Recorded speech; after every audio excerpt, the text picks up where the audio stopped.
Ladies and gentlemen, good evening and welcome back to our channel once again. Edwin Sifuna has exploded once again. And according to Edwin Sifuna, he doesn't know anything. Let me repeat myself. He doesn't know anything by the name broad-based government.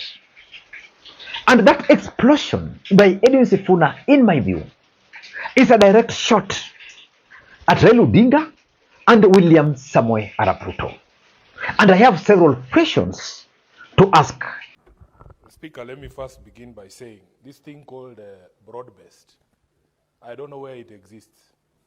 Personally, I don't recognize any entity called called BroadBased. There is a government of Kenya Kwanza under the leadership of President William Ruto.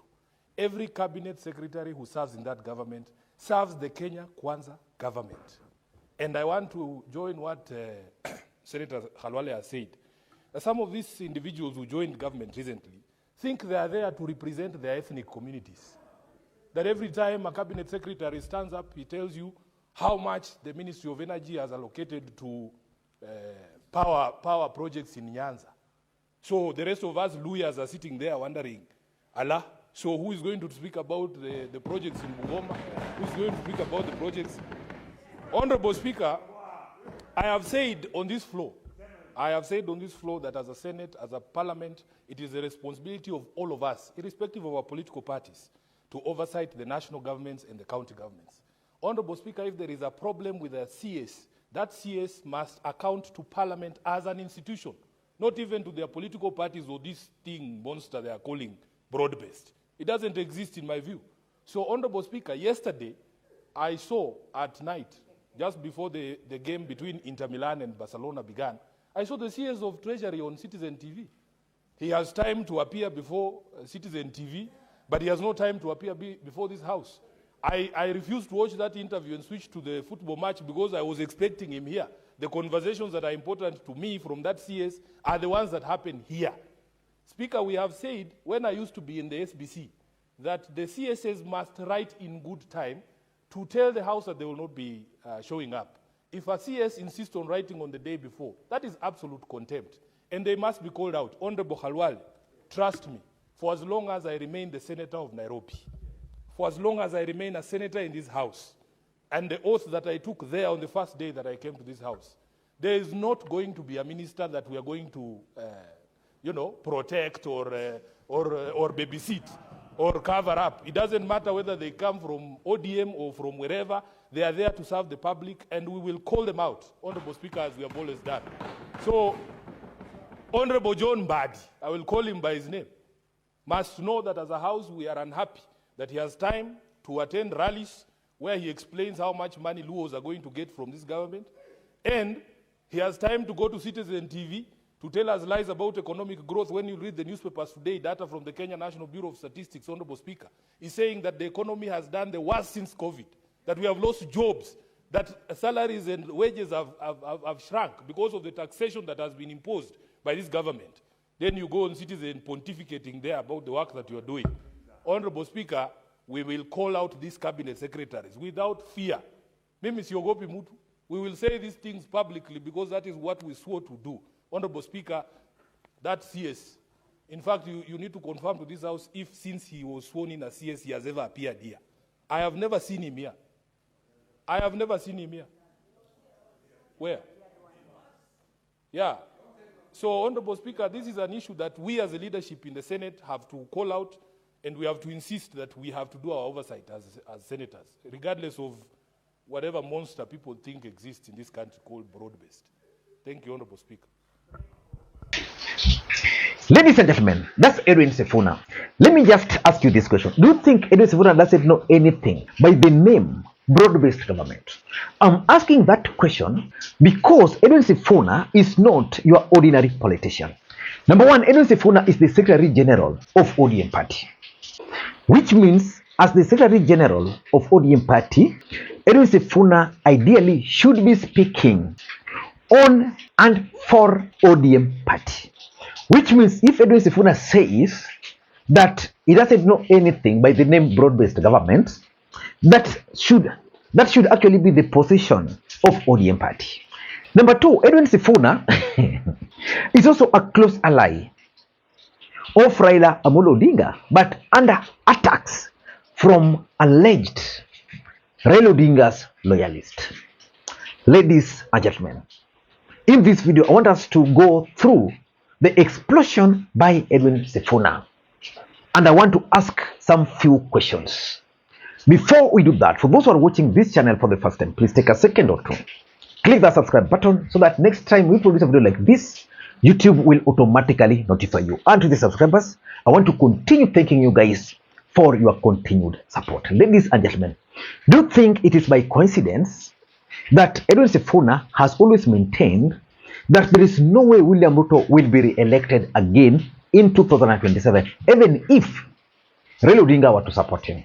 The mission in 2027 is not to make Sifuna senator. The mission in 2027 is to rescue our country.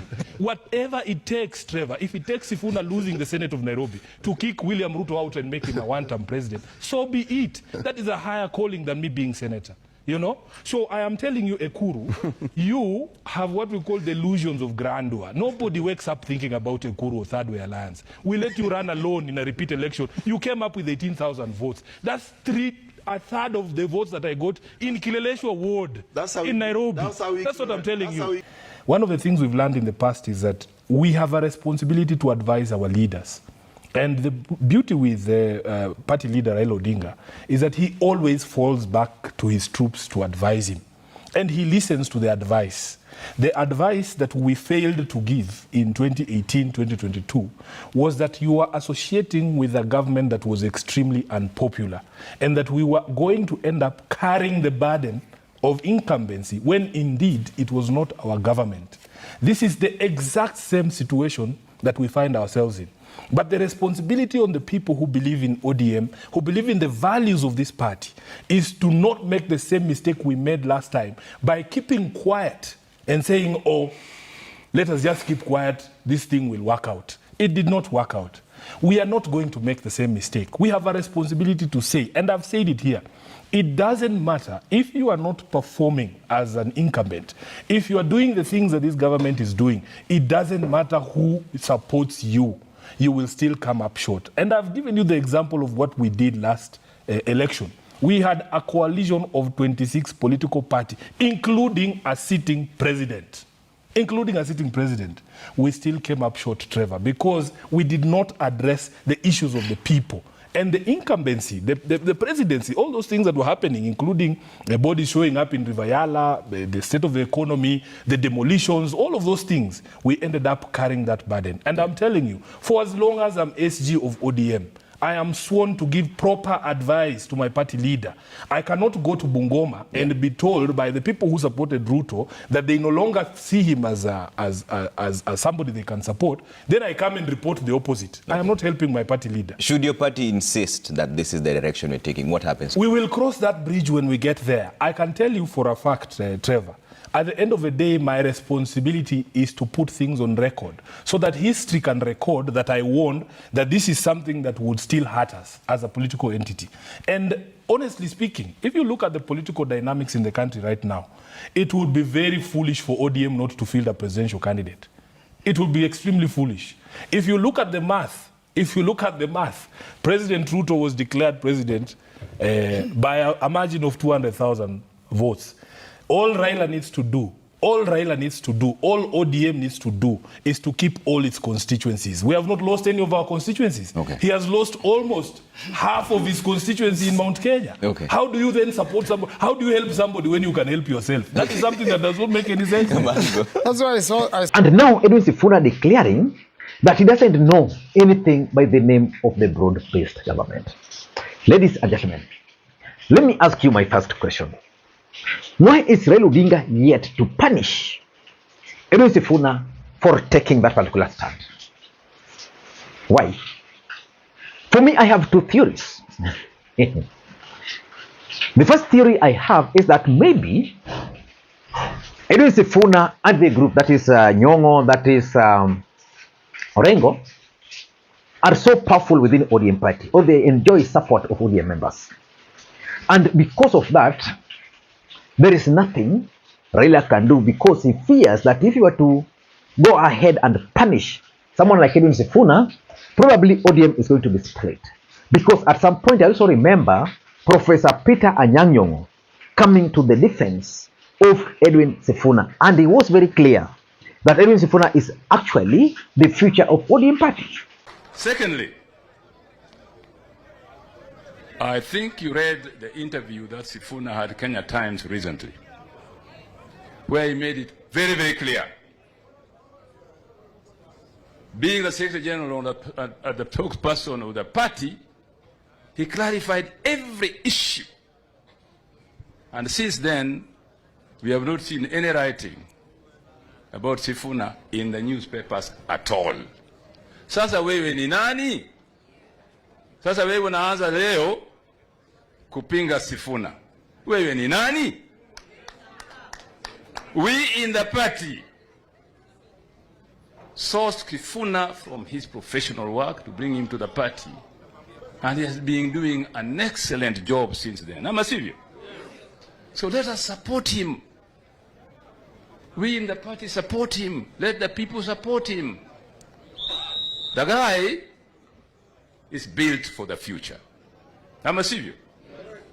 The guy is built for the future. You know what I mean? Ukiangalia huko mbele, utaona Sifuna. Utaona nani? If you don't know what I'm saying, go home, fikiria. Sawa sawa?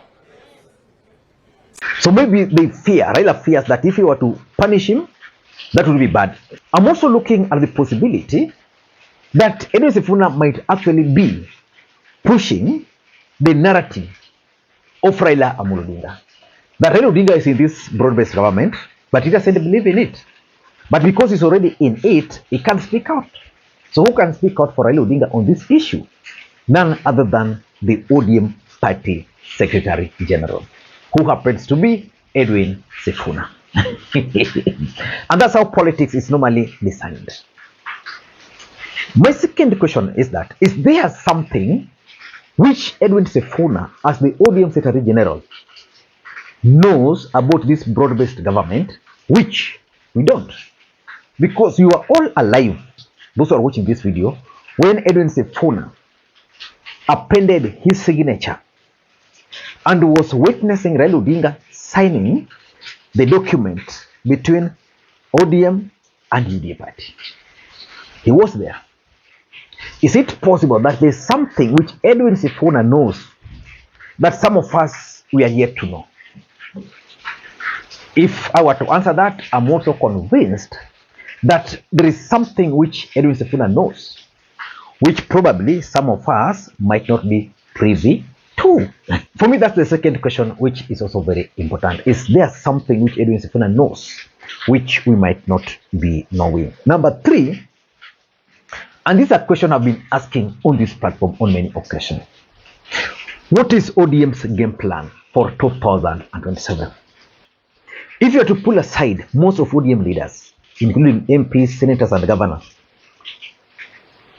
and ask them about ODM's game plan, most of them will not answer you. Why? Because even them, they don't know. ODM party leader is Raila Odinga. And most of ODM supporters are waiting for the direction from Raila Odinga. What is Raila's game plan for 2027? Is he going to run for the presidency? If so, is that the reason why Edwin Sifuna is on the other side? Or is he going to support William Samoei Arap Ruto's re-election? And if that were to be the case, why is Edwin Sifuna taking a different path? That's another important question. ODM game plan for 2027. What is their game plan? Number four, which is very, very important, is the real questions about this broad-based government. What is broad-based government? Because if the ODM Secretary General is telling us he has never had, he doesn't know anything to do with broad-based government, the question is, what is the, and what was Edwin Sifuna's role during the signing? Because when the leaders were signing this document, Edwin Sifuna also, in his capacity as the ODM Secretary General, also signed on behalf of the ODM party. What is the real question about, what is this broad-based government? What is it? What did Edwin Sifuna sign? Is it true that whatever Edwin Sifuna signed on behalf of ODM party is different from what we are seeing now? That's another question. And my second last question is Edwin Sifuna responding to the ground? Because let's face it, the truth of the matter is that broad-based government is very unpopular amongst Kenyans. They might change their thinkings and opinion later, but as things stand today, if they were to vote, they would not support the broad-based government. Is it possible that the ground is so hostile for people like Edwin Sifuna, who are based in Nairobi, to an extent that they want to dissociate themselves from broad-based government? Or is it possible that Edwin Sifuna is actually looking for an exit strategy from ODM party? And lastly, could Edwin Sifuna be addressing William Ruto, communicating Raila Odinga's message to William Ruto the way he's doing? Ladies and gentlemen, I don't know what you think. Let me read your thoughts. Until next time, this is Lee Makwiny. Bye-bye.